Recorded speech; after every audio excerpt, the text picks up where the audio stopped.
he would oftentimes wear that Giriraj over his heart, around his neck. And it describes that Giriraj was always covered with the tears of love of Sri Chaitanya Mahaprabhu. Sometimes we do our abhisheks of the deities, or perhaps Giriraj. But this was the standard of Sri Chaitanya Mahaprabhu's abhishek. It was the love of Sri Radha's innermost intimate love pouring through Lord Sri Chaitanya Mahaprabhu's beautiful lotus-like eyes.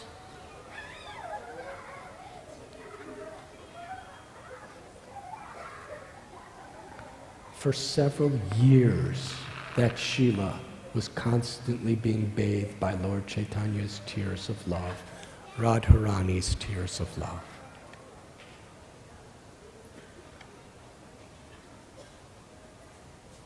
Raghunath Das Goswami was so dear to Lord Chaitanya.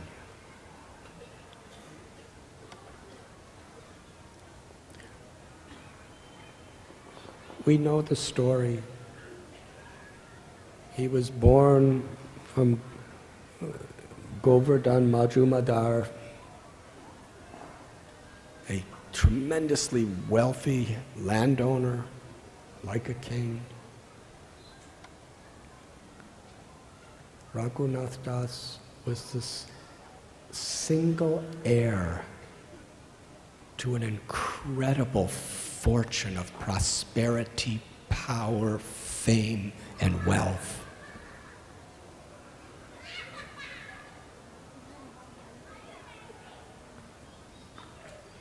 But when he was a little boy, he was brought by his guru and his family priest, Yadunandanacharya and Balaramacharya, to meet Haridas Thakur. Haridas Thakur, he just wore a little kopan. He was homeless. He lived in caves, but he was always chanting Krishna's names. Raghunath wanted that prem, that attachment to God's names, that willingness to sacrifice your life for the welfare of others. That is wealth. And ultimately, through so many efforts, and by the mercy of Lord Nityananda and the Vaishnavas, he escaped from home after years of effort and came to Puri. And he was the servant of Lord Chaitanya. And if we read about his life, his humility, his detachment. Later on, he would offer minimal 1,000 obeisances to Vaishnavas every day. How many obeisances do we offer to Vaishnavas every day? But he was doing it from his heart. And wherever he was living, there was practically no one there. But still he was showing the value of his respect and his humility to great Vaishnavas. That was Raghunath Das Goswami. He would chant at least 2,000 names of Krishna every day in his japa.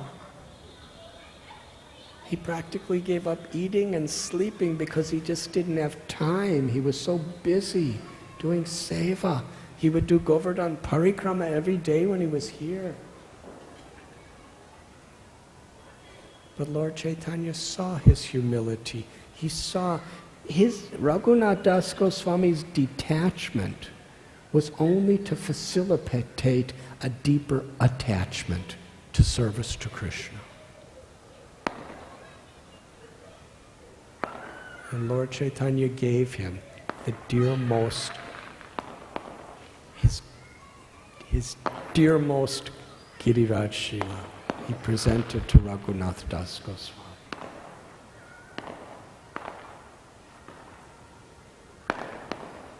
And Lord Chaitanya provided all of the wonderful objects for Raghunath Das Goswami to offer to Giriraj. Simple, but with pure ecstatic love.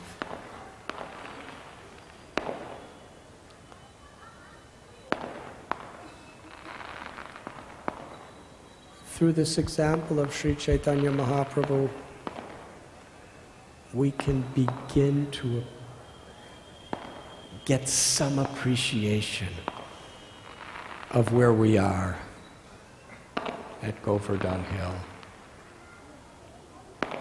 Just to be sitting close by to Govardhan Hill, if we to the degree our consciousness is awakened, we will be totally drowning with overwhelming gratitude and happiness.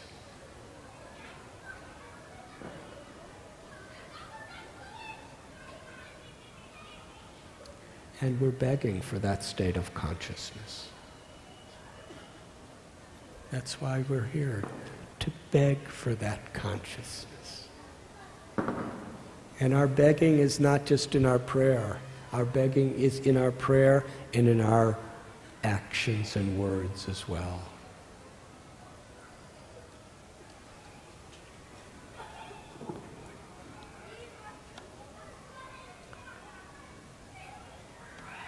Just close to here is Govinda Kund.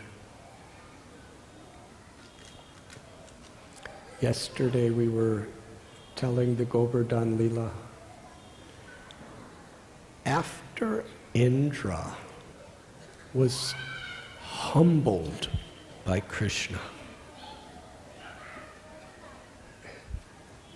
Indra's a demigod who's the king of the heavens, who lives a tremendously long life, who even great sages and rishis offer hymns to get blessings. And Krishna's a seven-year-old little boy. And he insults Indra.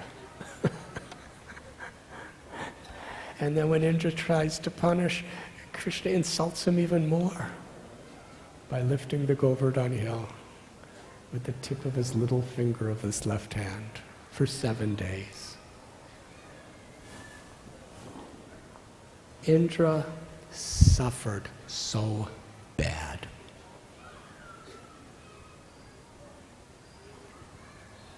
When your prestige is crushed, when you're very attached of being victorious and you're totally defeated,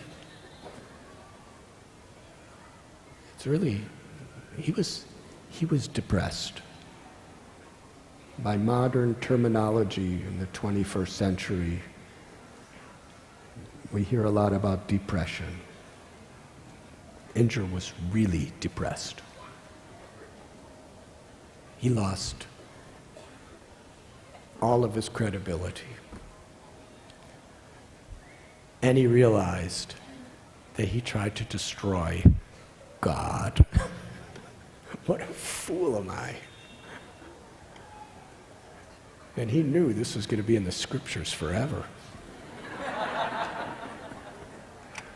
So he was crushed. And he didn't know what to do. Everything I am, everything I have, I'm getting it from God, from Bhagavan, from Krishna. And I tried to destroy him and his village and all of his friends and relatives. He didn't know what to do. He was so guilty. He approached Brihaspati, his guru. Brihaspati said, "You are a fool. Even I don't know what you should do. Let's go to Lord Brahma." So they went to Lord Brahma, and Brahma said, "You are a fool. There's nothing you can do." But if somebody who loves Krishna begs forgiveness on your behalf, Krishna will forgive you. So let us go to Surabhi, the mother of the cows. And here at Govardhan Hill at Surabhi Kund, Surabhi met with Krishna in a private place. It was just the two of them. And she said, Indra is genuinely repentant. He wants to surrender to you. Please accept him. Then Krishna glanced upon Indra. Otherwise, he wouldn't even look at Indra. And what was part of Indra's transformation is understanding how insignificant he was in the presence of this cow. She was so gentle, so kind, so forgiving. She had love. That love is real power, because that love controls Krishna. That love brings true fulfillment to the heart forever. So by the association of Surabhi, Indra learned how to surrender to Krishna. Kaliya learned how to surrender to Krishna by his wives, the Nagapatnis, by seeing their devotion and hearing their prayers. But he didn't take it seriously until he was also crushed. His ego.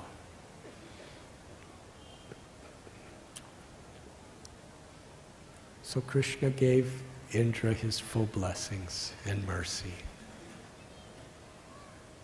And then Brahma, Indra, Shiva, all the demigods, they decided, we are going to have an abhishekam for Krishna. Brahma said, you are our Indra. Indra means the controller, the Lord.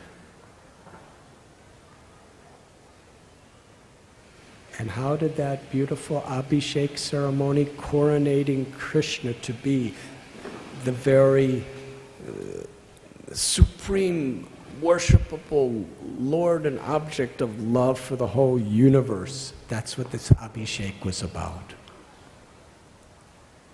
An Abhishek like we've never heard about, read about, or seen before. Brahma, Shiva, Saraswati, Parvati, Lakshmi, all of these, Kuvera, Agni, Vayu, Anantashesha, Garuda, Vasishtamuni, Arundhati, all of the great sages, all of the great rishis, all of the primary greatest of demigods, they all wanted to coronate Krishna as the Lord of their hearts, the Lord of their lives, and the Lord of the entire universe.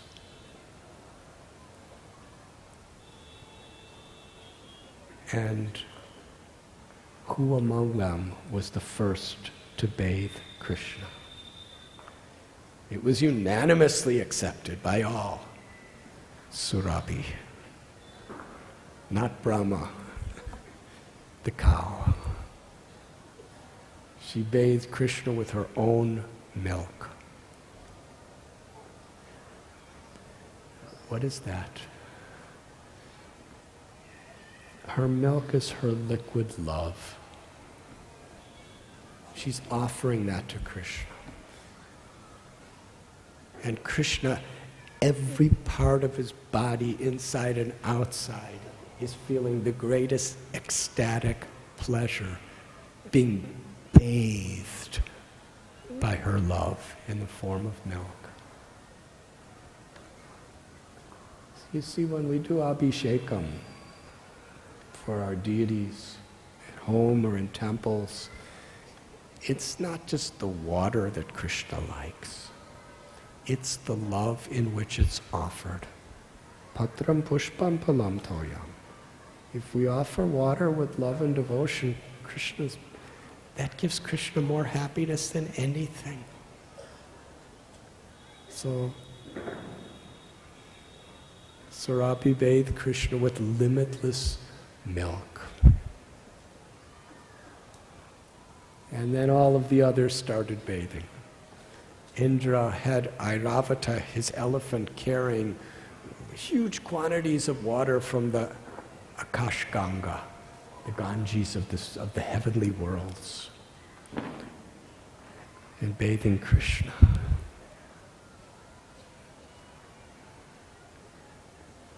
It was a beautiful ceremony which is described in great details in many of our scriptures. And they were singing hymns and offering so many beautiful gifts. They made a wonderful throne for him. Brahma offered arti, others were offering prayers.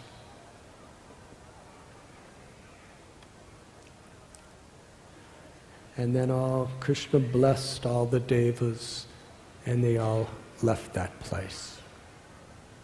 But by Krishna's arrangement, they left their heavenly paraphernalia that they were offering the puja for. And as they left, the gopas, the cowherd boys, they were looking for Krishna. Because actually Krishna was playing with them, and then just to deliver Indra, he went off on his own.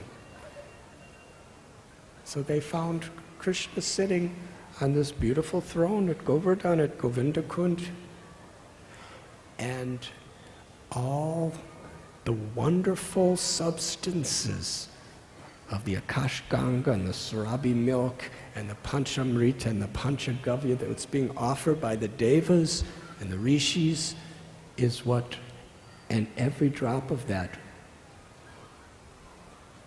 bathed Krishna's body, and that is Govindakund. And at the end of the ceremony, Krishna, because you are so loved and you love the cow so much, we give you the name Govinda.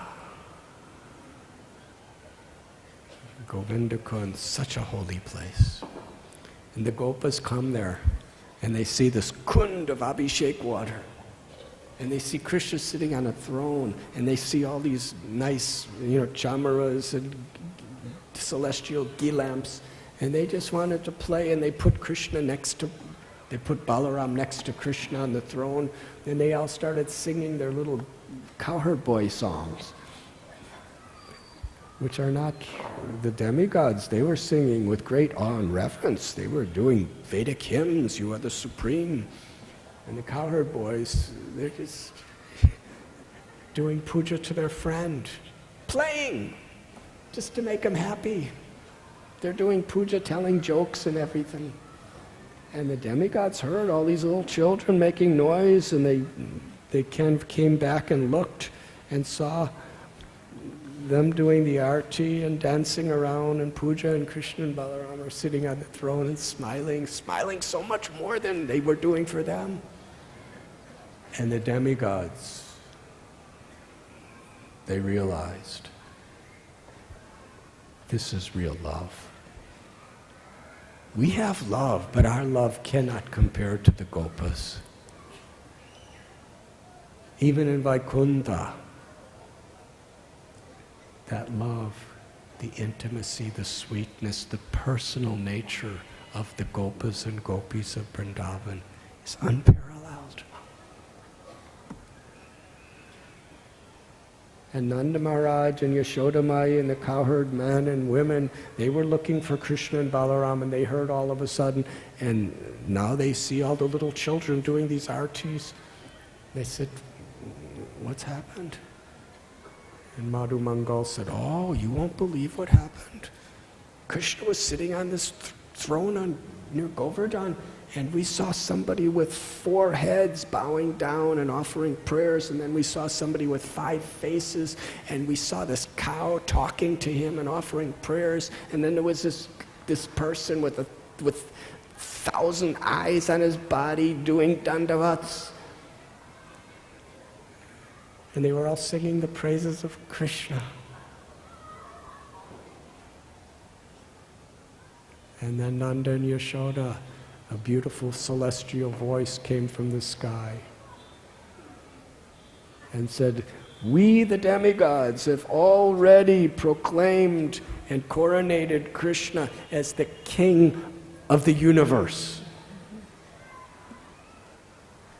But you can do something that we can't do, a much higher position. You can all offer a puja to recognize Krishna as the king of Braj Bhumi. Because Braj Bhumi is beyond this universe. It is the spiritual world.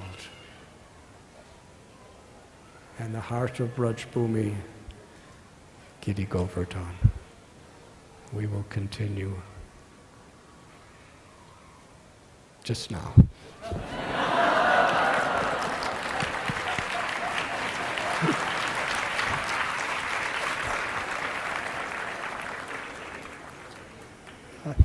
I didn't mean to say that, actually. Govinda Kund, Madhavendra Puri, the Param Guru of Sri Chaitanya Mahaprabhu.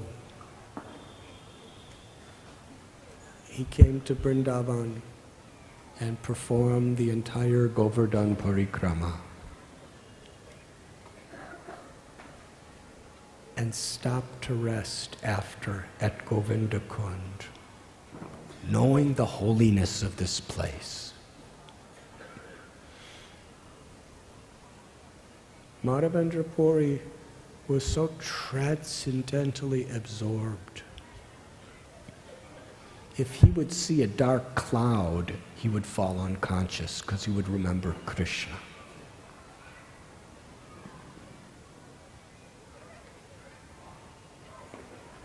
He was sitting at Govinda Kund. He wouldn't even consider begging for food. If food, prasad, came to him, then he would take something. He was sitting there for many hours, just meditating on Krishna. The profound experience he just had of Govardhan Parikrama, sitting at Govinda Kund, the beautiful darshan of Giriraj. He was in a state of samadhi. The samadhi of prem, of ecstatic love. And a little cowherd boy came up to him and said, "Oh, Goswamiji, I think you must be hungry. I have brought some milk for you. I don't think you ate anything all day." He gave him a little pot of milk. And Madhavendra Puri asked, "How did you know that I'm like this?" He said, "I know that you haven't eaten anything all day because the village ladies, they were nearby getting water from a well, and they were coming back and forth, and they came and told me that there's this Goswamiji here, and he hasn't eaten anything or even drunk anything all day, so bring him this milk." I'm a little cowherd boy from this village called Aniyor in the Anukuta Kshetra. And in my village, nobody goes hungry. Some people we feed, some people beg and we feed them. And if somebody's so humble like you that you're not even beg, then I come myself to deliver this milk. And the little boy said, "But I have to go milk the cows now, so I'll come back to get the pot." Madhavendra Puri drank the milk. And then he washed the pot. And he waited for that little boy. He waited hour after hour until it was just getting toward the sunrise. He was waiting all night, intimately, softly, sweetly, chanting the holy names.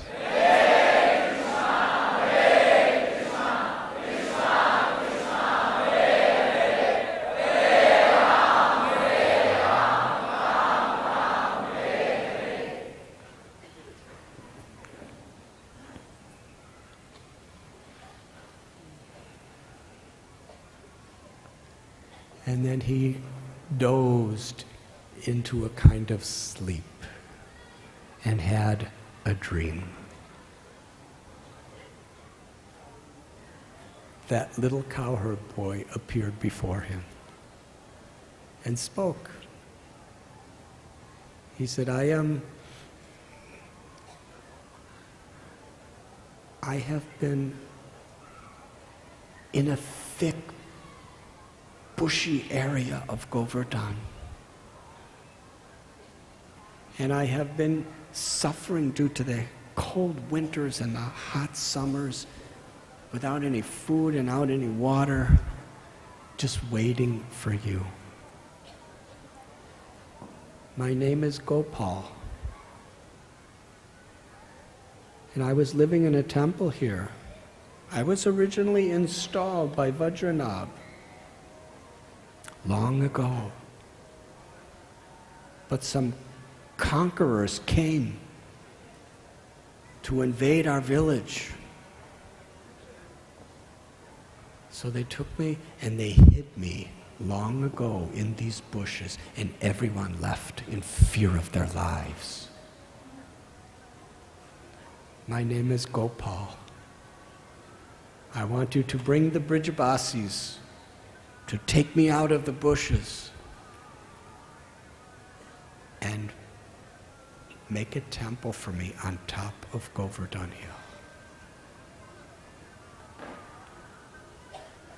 And then the little boy in the dream took Madhavendra Puri by the hand and showed him where the bushes were. Madhavendra Puri woke up and he realized that little cowherd boy who gave me milk was Krishna. And I didn't even recognize him. I didn't even offer obeisance to him. I didn't do anything for him. And he felt guilty. But then he was thinking, I don't have time to feel guilty because he's given me service. So Madhavendra Puri went to the little village near Govinda Kund, Anior, and he told some of the Brijabasis, bring your choppers, we have to go through the forest. And they were chopping through the bushes, and there they saw the beautiful form of Gopal, also known as Srinathji. He was laying there covered with grass and weeds and bushes. He was covered with dirt.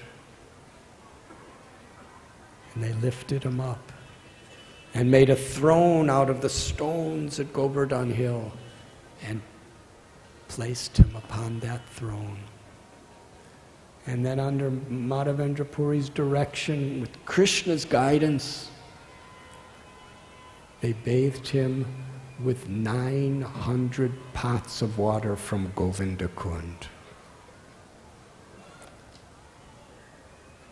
Then Madhavendra Puri massaged his whole beautiful body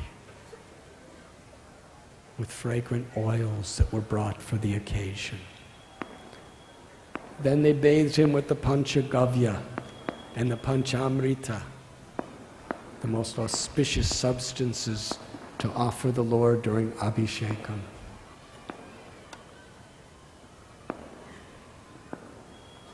The 5 essences of sweetness and essence of the cows. And then they again covered him with fragrant oils and bathed him again with the waters of Govinda Kund.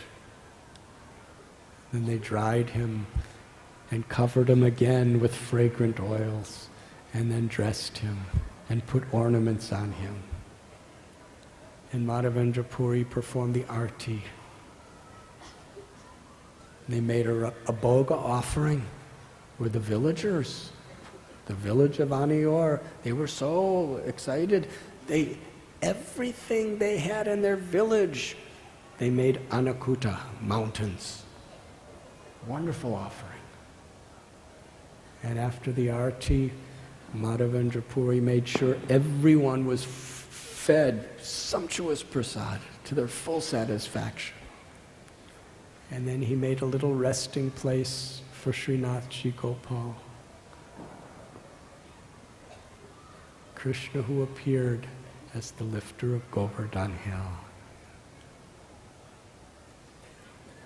And then Madhavendra Puri just took a little bit of prasad.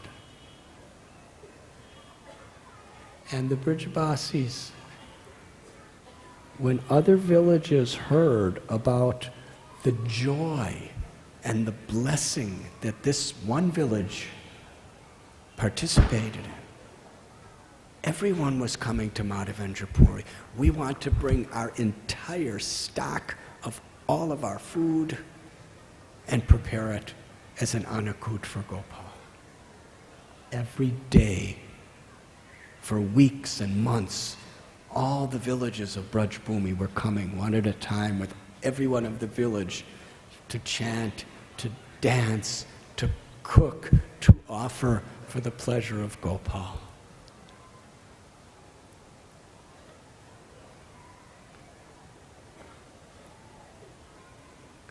And when Sri Chaitanya Mahaprabhu came to Govinda Kund, he was remembering all these beautiful stories.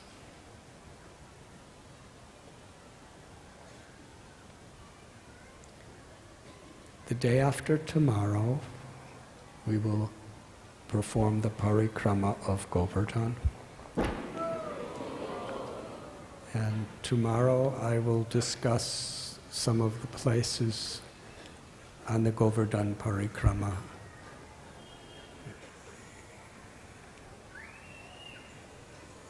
And at this moment, let us have kirtan. For the pleasure of Sri Giriraj, for the pleasure of the Vaishnavas, the pleasure of Srila Prabhupada,